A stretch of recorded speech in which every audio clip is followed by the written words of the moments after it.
समर्थ जय स्वामी समर्थ. श्री स्वामी समर्थ महाराजांच्या नामस्मरणाने आजच्या वेळेला सुरुवात करते. तर आज आहे शनी अमावस्या, शनी जयंती म्हणा. अत्यंत दुर्मिळ योगायोग आला आहे की शनिवारी शनी अमावस्या आलेली आहे आणि उद्यापासून अधिक मास सुरू होत आहे. अधिक मास म्हणजे पुरुषोत्तम मास. 3 वर्षानंतर हा मास येतो. असं म्हणतात की प्रत्येक वर्षातला एक म्हणजे 3 वर्षामधला एक दिवस काढून हे 33 दिवस म्हणजे हा अधिक महिना तयार केला जातो किंवा अधिक महिन्याचा योगायोग येतो असं म्हणतात. तर अधिक महिन्यामध्ये 33 दिव्याचं दान केल्यानं काय होतं त्याविषयी सांगणार आहे. तर 33 दिव्याचं दान तुम्ही नक्की करा. 33 दिव्याचं दान केल्यानं अत्यंत शुभ व फलदायी मानले जाते. 33 दिवे तुम्ही गाईच्या तुपामध्ये लावू शकता. गाईचं तूप तुमच्याकडे नसेल तर तुम्ही नक्कीच मोहरीचं तेल, तिळाचं तेल अवश्य लावू शकता. तर तुम्हाला आता शक्य झालं तर तुम्ही रोजच 33 दिव्याचं दान करू शकता. आता एका टायमाला कोणाला कामामुळं, कोणाला काही गोष्टीमुळं करू शकत नाही तर तुम्ही तुमचं 33 दिव्याचं दान एकादशी, पौर्णिमा किंवा एखाद्या शुभ दिवशी तुम्ही करू शकता. कुठं करू शकता तर ते पण सांगते. आपल्या नदीवरती किंवा सरोवरावरती किंवा आपल्या घराच्या मुख्य दरवाज्यावरती किंवा मुख्य दरवाजाच्या तिथे किंवा तुळशीजवळ तुम्ही 33 दिव्याचं दान करू शकता. 33 दिव्याचं दान करणं म्हणजे 33 कोटी देवाचा आशीर्वाद मिळण्यासारखा आहे. या अधिक महिन्यामध्ये होता होईल तुम्ही भगवान विष्णूंची सेवा करू शकता. ओम नमो भगवती वासुदेवाचा जप करू शकता. आपल्या नित्यसेवेमध्ये स्वामी सेवा करू शकता. 11 माळी जप करू शकता.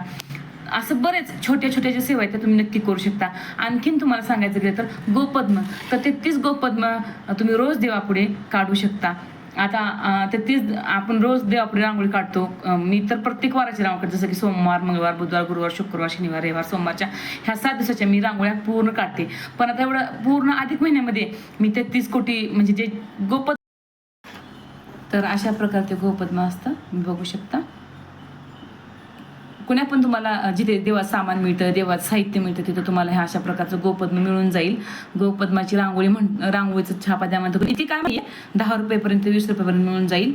पण नक्कीच तुम्ही रोज ही 33 पद्म तुम्ही देवापुढे काढू शकता अधिक मासामध्ये.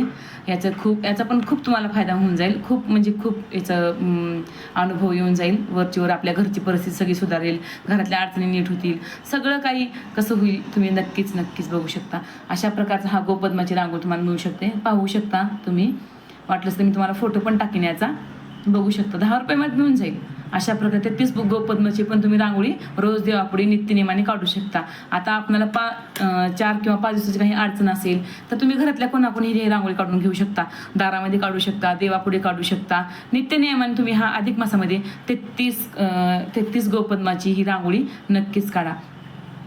आणि भगवान विष्णूची सेवा करायला विसरू नका. भगवान विष्णूचं नामस्मरण घ्या. भगवान विष्णूंच्या तुम्ही